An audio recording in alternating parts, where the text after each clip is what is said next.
சென்னியது உன்பொன் திருவடித்தாமரை சிந்தையுள்ளே மன்னியது உன் திருமந்திரம். ஓம் சக்தி. அனைவருக்கும் வணக்கம். நமது அர்த்த சாஸ்திரம் யூடியூப் சேனல் மூலமாக உங்களுடன் கருத்துக்களை பகிர்வதில் மிக்க மகிழ்ச்சி.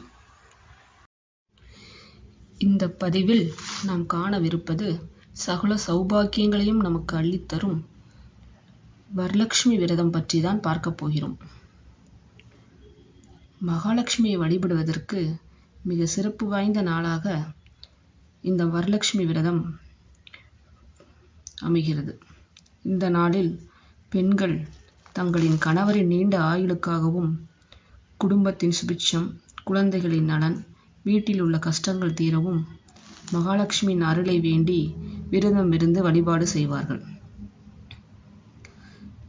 திருமணமாகாத பெண்கள் நல்ல வரன் அமைந்து விரைவில் திருமணம் அமைவதற்கும் வரலட்சுமி விரதம் இருக்கலாம்.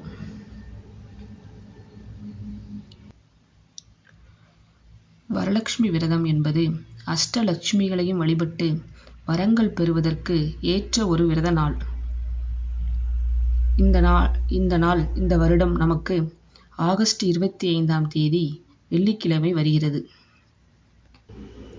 இப்பொழுது வழிபடும் முறையை பற்றி பார்ப்போம். அதாவது பொதுவாக 3 முறைகளில் வழிபடுவார்கள். வரலட்சுமி விரத பூஜை அன்று முதல் நாளை மகாலட்சுமியை வீட்டிற்கு அழைத்து மறுநாள் பூஜைகள் செய்து 3வது நாள் புனர்பூஜை செய்வது என்பது ஒரு முறை. 2வது முறை, மகாலட்சுமியை அன்று காலை, அதாவது வெள்ளிக்கிழமை காலை மகாலட்சுமியை வீட்டிற்கு அழைத்து மாலையில் பூஜை செய்து மறுநாள் புனர்பூஜை செய்வது 2வது முறை.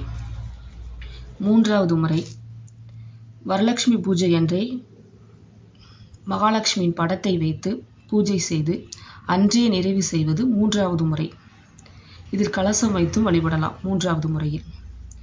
இதில் அவரவருக்கு ஏற்ற முறையை நாம் செய்து கொள்ளலாம்.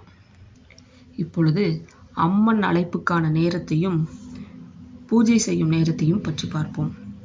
முதல் நாளை மகாலட்சுமி வீட்டிற்கு அழைப்பவர்கள் ஆகஸ்ட் 24ஆம் தேதி வியாழக்கிழமை மாலை 6:30 மணி முதல் 7:30 மணி வரையிலான நேரத்தில் மகாலட்சுமியை அழைக்கலாம். ஆகஸ்ட் 25ஆம் தேதி மகாலட்சுமி வீட்டிற்கு அழைப்பவர்கள் காலை 6:10 மணி முதல் 7:50 மணி வரையிலான நேரத்தை பயன்படுத்திக் கொள்ளலாம். இப்பொழுது பூஜை செய்யும் நேரம் வெள்ளிக்கிழமை காலை 9 மணி முதல் 10 மணி வரையும் மாலை 6 மணிக்கு மேல். இந்த 2 நேரத்தில் நமக்கு எந்த நேரத்தில் செய்ய முடிகிறதோ அந்த நேரத்தில் செய்து கொள்ளலாம். இப்பொழுது கலசம் வைக்கும் முறையை பற்றி பார்ப்போம். பொதுவாக 2 முறைகளில் கலசம் வைக்கலாம். ஒன்று, கலசத்தில் தண்ணீர் நிரப்பி வழிபடுவது, மற்றொன்று அரிசி நிரப்பி வழிபடுவது. பெரும்பாலானவர்கள் அரிசி நிரப்பி வழிபடுவதே வழக்கம். அதற்கு கலசத்தை நன்கு சுத்தம் செய்து அதில் அரிசியை நிரப்பி மஞ்சள், குங்குமம், சந்தனம் வைத்து அலங்கரித்து அதன் கழுத்து பகுதியில் மஞ்சள் நூல் ஒன்றை சுற்ற வேண்டும். கலசத்திற்குள் பச்சரிசி, எலுமிச்சைம்பழம், மஞ்சள், நாணயம், ஜாதிக்காய், மாசிக்காய், ஏலக்காய், கிராம்பு, ஒரு காதோல கருகமணி ஆகியவற்றை கொண்டு நிரப்பி அதன் மீது தேங்காய் வைத்து மூட வேண்டும். இப்பொழுது அதன் மீது மஞ்சள் அல்லது கடையில் விற்கும் மகாலட்சுமி அம்மன் முகத்தை வாங்கி வைத்தோ நமது விருப்பத்திற்கு ஏற்ற போல் அலங்காரம் செய்து கொள்ளலாம். நாம் படம் வைத்து வழிபட்டாலோ அல்லது கலசம் வைத்து வழிபட்டாலோ எதை வைத்து நாம் வழிபடப் போகிறோம் என்பதை முதலில் முடிவு செய்து கொண்டு அதனை வீட்டிற்கு வெளியில் கொண்டு போய் வைத்து அம்மனுக்கு தூப தீப ஆராதனை காட்டி மகாலட்சுமி தேவியை மகிழ்ச்சியாக நமது வீட்டுக்குள் வரவழைக்க வேண்டும். மனதார வேண்டிக் கொண்டு வீட்டிற்குள் கொண்டு வர வேண்டும். மகாலட்சுமிக்குரிய பாடல்களை பாடலாம் அல்லது நமக்கு என்ன தெரிகிறதோ அம்மன் பாடல்களை பாடி வீட்டிற்கு அழைக்க வேண்டும். மகாலட்சுமியை முதல் நாள் வீட்டிற்கு அழைத்தாலோ அல்லது வரலட்சுமி பூஜை என்று அழைத்தாலோ அல்லது வீட்டிற்குள் வைத்து எளிமையாக படம் வைத்து வழிபட்டாலோ எதை நாம் தேர்ந்தெடுத்து செய்தாலோ ஏதாவது ஒரு பிரசாதம் வைத்து நெய்வேத்தியம் செய்து பூஜையை நிறைவு செய்து கொள்ளலாம். வரலட்சுமி பூஜை என்று நல்ல வாசனை மிக்க மலர்களை கொண்டு அம்மனுக்கு அலங்கரித்து அர்ச்சனைகள் செய்ய வேண்டும்.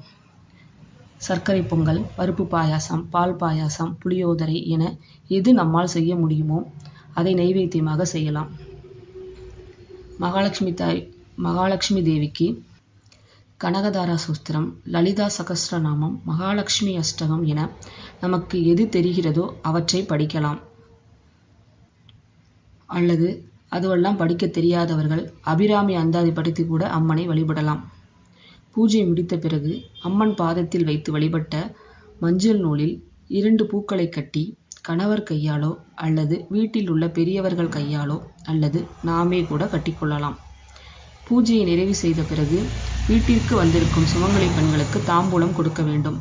அல்லது நாம் மட்டுமே வழிபடுகிறோம் என்றால் நாமே கட்டிக்கொள்ளலாம்.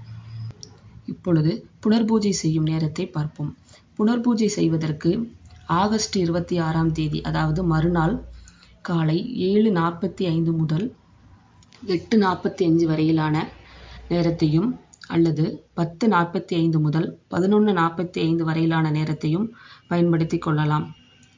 3வது நாள் புனர்பூஜை செய்பவர்கள் ஆகஸ்ட் 27ஆம் தேதி காலை 7:45 முதல் 8:45 வரையிலான நேரத்தையும் அல்லது 10:45 முதல் 12 மணி வரையிலான நேரத்தையும் பயன்படுத்தி கொள்ளலாம். இப்பொழுது புனர்பூஜை என்பது என்ன என்று பார்ப்போம். புனர்பூஜை என்பது மகாலட்சுமி தாயை எழுந்தருளச் செய்துள்ள கலசத்தை அப்படியே எடுத்து சென்று வீட்டின் சமையலறையில் அரிசி வைக்கும் பாத்திரத்திற்கு அந்த கலசத்தை கொண்டு போய் வைத்து, மகாலட்சுமி தாயே, என்றென்றும் நீ எங்கள் வீட்டில் வாசம் செய்ய வேண்டும், அஷ்டலட்சுமியாக எங்கள் வீட்டில் எழுந்தருள வேண்டும் என மனதார வேண்டிக் கொண்டு, பிறகு கலசத்தை கலைத்து அதில் பயன்படுத்திய தேங்காயை சமையலுக்கு இனிப்பு வகைகள் செய்வதற்கு பயன்படுத்தி கொள்ளலாம். அரிசியை அம்மனுக்கு பொங்கல் உள்ளிட்ட நெய்வேத்தியம் செய்ய பயன்படுத்தி கொள்ளலாம். கலசத்தில் உள்ள ஏலக்காய், ஜாதிக்காய் போன்றவற்றை சமையலுக்கு பயன்படுத்தி கொள்ளலாம். எலுமிச்சை, காதோள கருகமணி ஆகியவற்றை பூஜை அறை குப்பையில் சேர்த்து விடலாம்.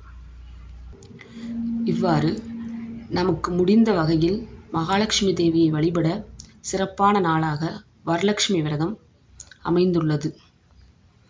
நமது சக்திக்கு தகுந்தாற்போல எளிமையான முறையிலோ அல்லது கலசம் வைத்தோ வழிபட்டு மகாலட்சுமி தேவியின் அருளை பெறலாம். மீண்டும் அடுத்தொரு பயனுள்ள வீடியோ பதிவில் உங்களை சந்திக்கின்றேன். ஓம் சக்தி. இந்த கருத்துக்கள் உங்களுக்கு பயனுள்ளதாக இருந்தால் நமது அர்த்த சாஸ்திரா சேனலை சப்ஸ்கிரைப் செய்யுங்கள். உங்கள் உற்றார் உறவினர்கள், நண்பர்கள் அனைவருக்கும் இதனை பகிருங்கள். மிக்க நன்றி. ஓம் சக்தி, ஓம் சக்தி, ஓம் சக்தி.